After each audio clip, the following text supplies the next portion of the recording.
cost of oil at the pump, we'd be paying about $12 a gallon, which is what they're paying in Europe, where they don't give them the subsidies.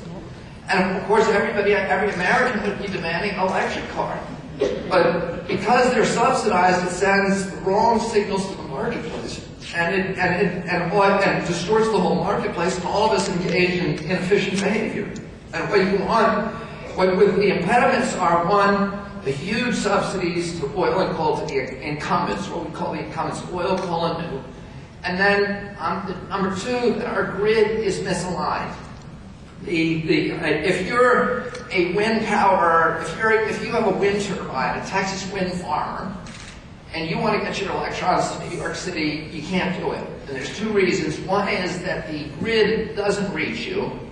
Number two is the grid that we do have is antiquated. The old AC grid has to be upgraded. And so your electrons will never, on the current grid, they'll dissipate before they ever cross the Mississippi River. So we need a new grid that is high efficiency and can do long-range transport, either a DC grid or a high-tension AC grid.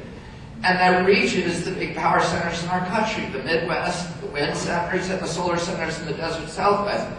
Number two, in each state, we have public utility commissions that have a Byzantine web of laws that restrict access to the grid. And those need to be abolished. We need to give everybody open access to the grid so that if you put solar panels on your home, and there's a time of the day when you're creating more energy in your home than you're using, you ought to be able to sell that back to the grid, to a national marketplace at market rates. You can't do that in any state.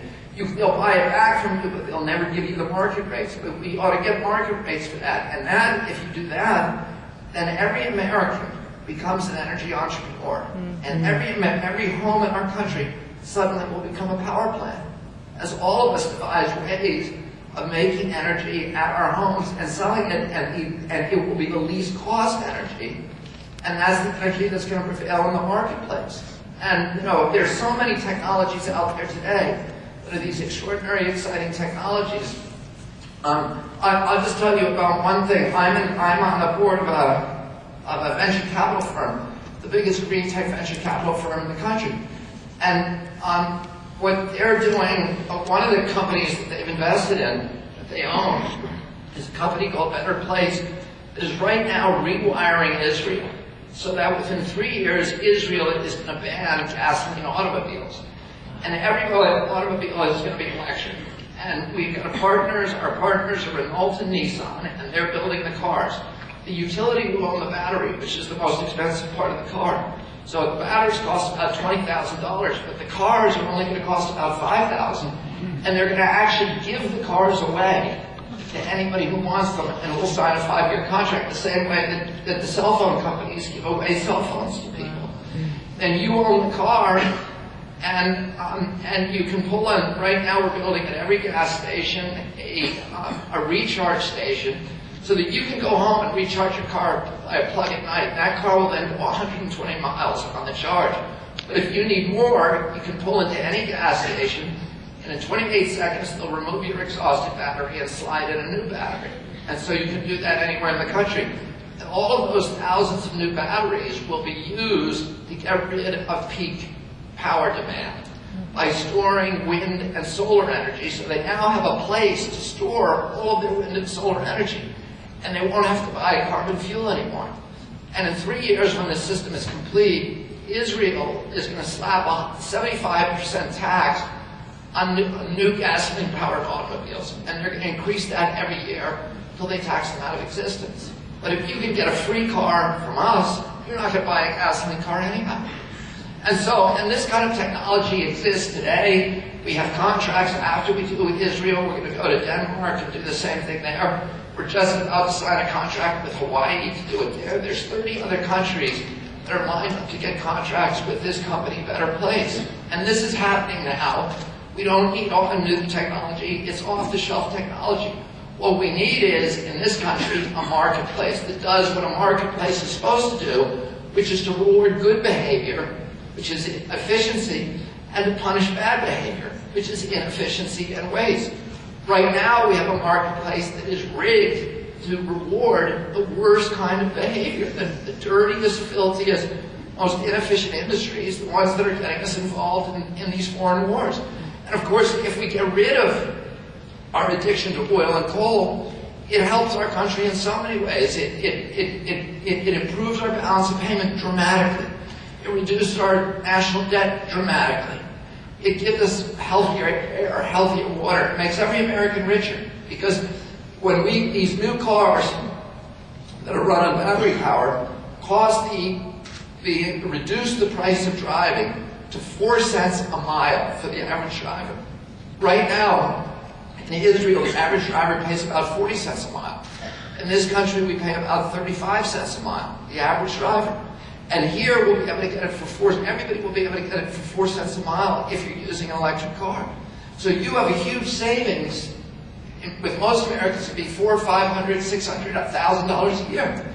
Imagine if everybody in our country had $1,000 a year. You remember when President Bush sent us a $300 tax break?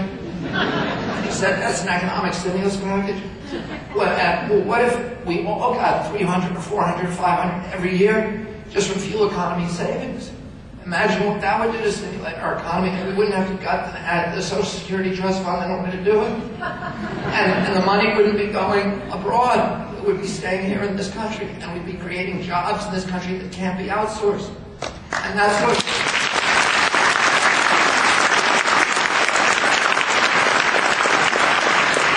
There'll be so many exciting opportunities available to us if we have the leadership in Washington, and right now, we don't have that kind of leadership. As Brad said at the outset, we have an administration that's completely tied up in looking backwards and has no idea how to solve these problems. And this president is the worst president on environmental issue, on my issue, of any president we've ever had in our history. If you look at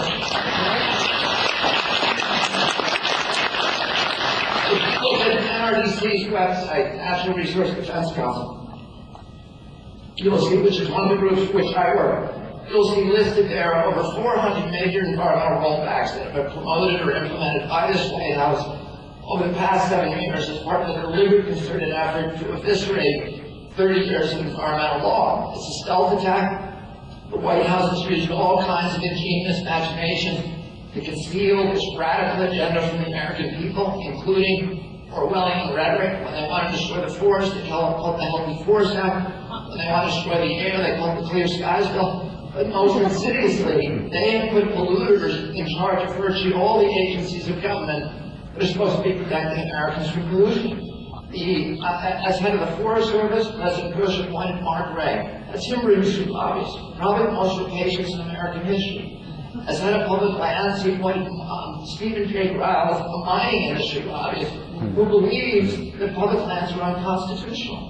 And he's the head of public lands. Right now, he's actually in jail. He's on jail sentence.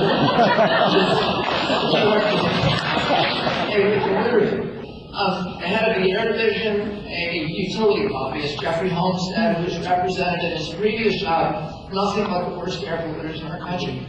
As head of Superfund, a woman whose last job was teaching corporate polluters how to evade Superfund, Marianne Ringo. As second in command of EPA, a Monsanto lobbyist.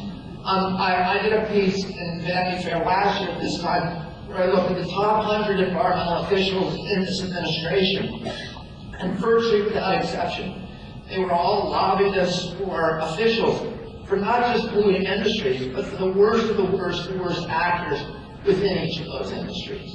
They had President Bush's until recently, his #1 environmental advisor was this character, Phil Cooney, who's the head of the Council on Environmental Quality. His offices are in the White House next to the Oval Office, and his job, ostensibly, reportedly, is to advise the president on the environmental impacts of every decision he makes. Phil Cooney's last job was as chief lobbyist for the American Petroleum Institute. And as it turns out, his principal preoccupation for the past 7 years has been combing through every federal scientific document issued by all the different agencies of government and removing or redacting or suppressing inculpatory or damaging statements about the oil industry and the coal industry.